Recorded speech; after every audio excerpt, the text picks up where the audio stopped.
New York City, the undisputed capital of the world.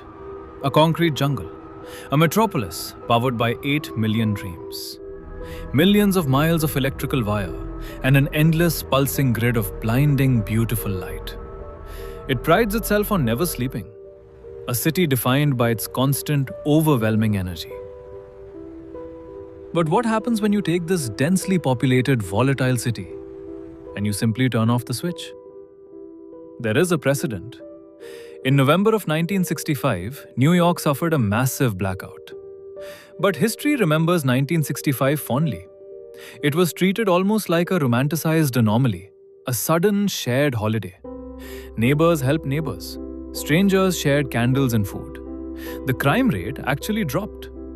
It was a triumph of the human spirit. But 1977 was a different beast entirely. It took exactly 30 minutes. Just 30 minutes of darkness for one of the greatest, most advanced cities on earth to completely devolve into an absolute lawless war zone. By the time the sun finally came up the next morning, over 1,600 stores had been violently looted. 1,000 structural fires had been set.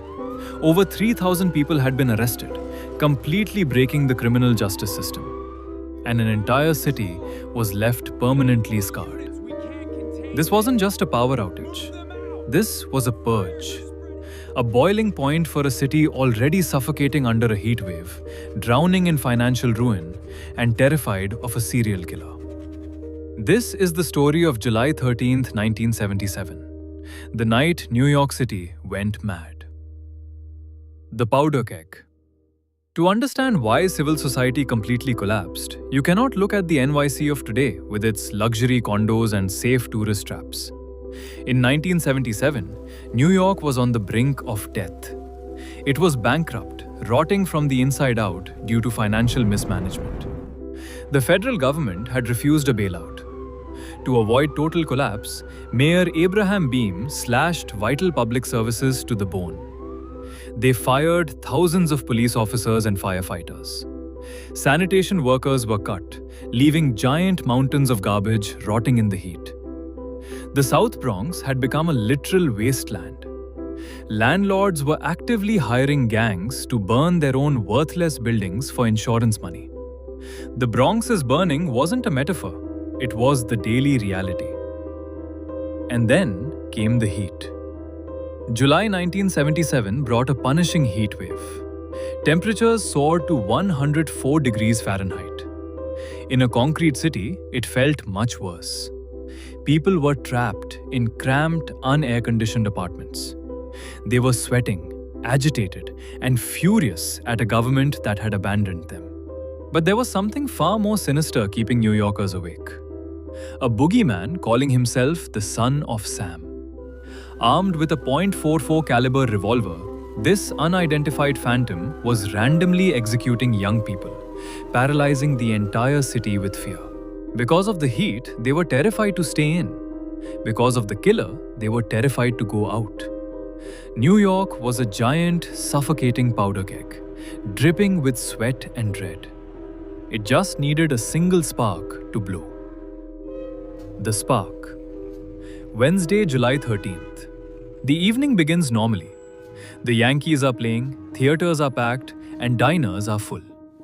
But miles away, a massive, severe thunderstorm is brewing over the Hudson Valley, moving steadily toward the city limits. At the Con Edison Control Center, engineers monitor the electrical grid. Everything appears stable despite the massive air conditioning load. Until 8:37 p.m. A massive bolt of lightning drops from the black sky, striking a crucial power substation in Buchanan, New York. The strike instantly trips two major transmission lines. Automated safeguards kick in, shifting the heavy load. Operators scramble but aren't panicking yet. 19 minutes later, 8:56 p.m. A second lightning strike violently hits another critical substation. Two more lines go down. Now, the engineers are sweating. The remaining power lines are forced to carry way more electricity than they were ever built for. The massive cables physically overheat and sag. Desperate operators try to buy emergency power or manually shed power to specific neighborhoods. But the system is rapidly destabilizing. A cascade failure has begun, and humans can no longer react fast enough to stop it. At 9:27 p.m., a third lightning strike hits a major substation in Yonkers. This is the death blow. The entire grid of New York is completely severed from the United States power grid. The city is completely isolated. The massive generators within the city try to push out enough electricity for 8 million people, but buckle under the crushing demand. At 9:34 p.m., automated safety switches make a terrifying decision to prevent the giant generators from permanently melting down. One by one, the massive turbines shut themselves off. In mere seconds, the lights in the Bronx, Queens, Brooklyn, and Manhattan extinguish. The World Trade Center goes dark. Times Square vanishes. At 9:34 p.m., New York City goes completely, terrifyingly dark. The descent. Deep beneath the streets, over 100,000 commuters are suddenly trapped inside pitch-black, 100-degree subway cars. Above ground, thousands of people working late are trapped inside suspended elevators, dangling hundreds of feet in the air. But the streets would define this night. It didn't take days for hunger to drive people to madness. The looting began within minutes. In the city's poorest neighborhoods, it took less than 30 minutes for all societal rules to evaporate. Police on patrol reported an eerie, unnatural silence for about 5 minutes. And then, the sound began. It sounded like a glass factory exploding everywhere. The unmistakable, shattering sound of storefront windows being smashed. Within 20 minutes, the streets were flooded with thousands of people. Men, women, teenagers, and the elderly. They tied ropes to metal security gates, attaching the other end to car bumpers, and ripped them clean off the brick walls. This wasn't a political protest. It was an opportunistic purge born of crippling poverty, police layoffs, and blistering heat. The realization was mass hysterical. The cops can't see us. The alarms won't ring. Nothing is stopping us. They targeted electronic stores, jewelry shops, and furniture outlets. People carried entire living room sets down the dark streets. They treated it like a chaotic, violent festival, singing and calling the night Christmas in July. But when the looters emptied a store, they didn't just walk away. They lit a match. The Inferno. By midnight, the terrifying darkness was replaced by a sinister, glowing orange haze. The blackout unleashed a wave of arson.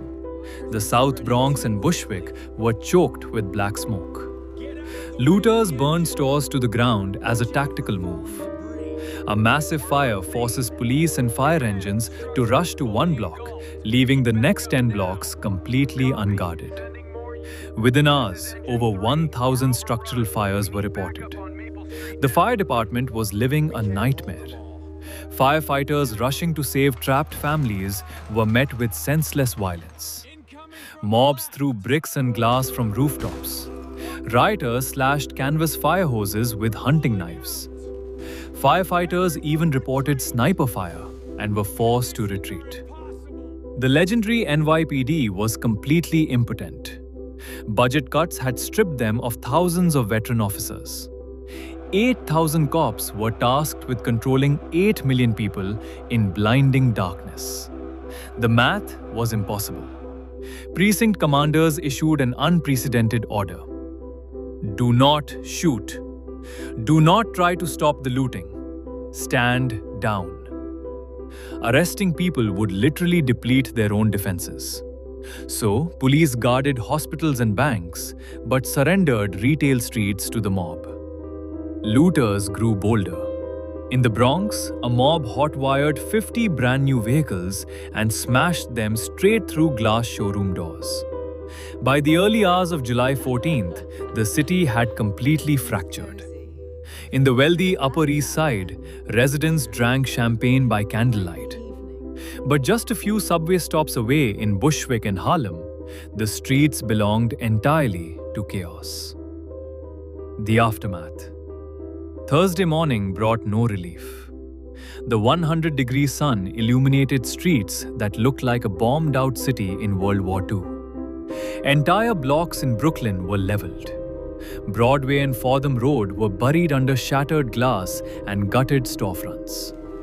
Over 1,600 commercial businesses were destroyed. The fire department battled over 1,000 fires. The police eventually made arrests as the sun came up. Nearly 4,000 people in a matter of hours. This mass arrest completely broke the justice system. The Tombs holding facility was overwhelmed. Prisoners were handcuffed to radiators. Holding cells became a living hell, and courts were backed up for weeks. But the worst damage was permanently psychological. The illusion of a civilized society was shattered. And the most terrifying part, the power was still not back on.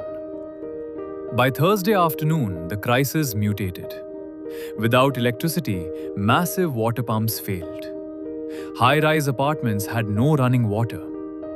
Mayor Abraham Beame stepped in front of cameras and furious. He publicly blamed Con Edison for gross negligence. But citizens were furious at city leadership. They felt completely unprotected. Meanwhile, exhausted Con Ed engineers faced a delicate task. Bringing a dead grid back to life requires surgical precision. Sending power back all at once would fry lines and cause secondary blackouts. It had to be done block by block. It wasn't until 10:39 p.m. on Thursday, 25 hours after the first strike, that the final neighborhood lit up. A collective, exhausted cheer echoed through the 5 boroughs. The Great Blackout of 1977 was officially over. The legacy. But the financial toll was catastrophic.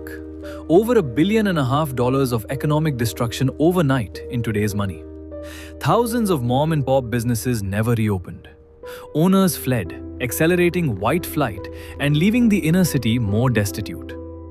The chaos paved the way for tough-on-crime politician Ed Koch to win the next mayoral election, fundamentally changing New York politics. But from the ashes of the burning Bronx, a bizarre, world-changing cultural phenomenon was born. Before the blackout, the underground party scene was restricted by the immense cost of professional DJ equipment. On the night of July 13th, hundreds of top-of-the-line turntables and speakers were stolen and dragged back to the housing projects. Almost overnight, every single block in the Bronx seemed to have a new DJ plugging stolen turntables into street lamps. Hip-hop pioneers admit that the 1977 blackout was essentially a massive illegal catalyst for the explosion of hip-hop culture. The blackout put the literal tools of creation into the hands of a frustrated generation. From lawless destruction, a global music empire sparked. As the lights stayed on, New Yorkers tried to sweep away the glass and return to normalcy. But lingering fear remained. The blackout proved how vulnerable they were. And just 3 weeks later, the Son of Sam killer would strike again. 1977 would forever go down in the history books as the darkest, hottest, and bloodiest summer in New York's history. Today, New York City feels different. It is safer, heavily surveilled, and the power grid is infinitely more secure. But for millions who lived through July 13th, 1977, the memory of that darkness is a ghost that refuses to be exorcised. They remember the shattering glass and the smell of smoke. Because deep down, we all know the terrifying, undeniable truth. Civilization is incredibly fragile. We are all just a 30-minute power outage away from the jungle.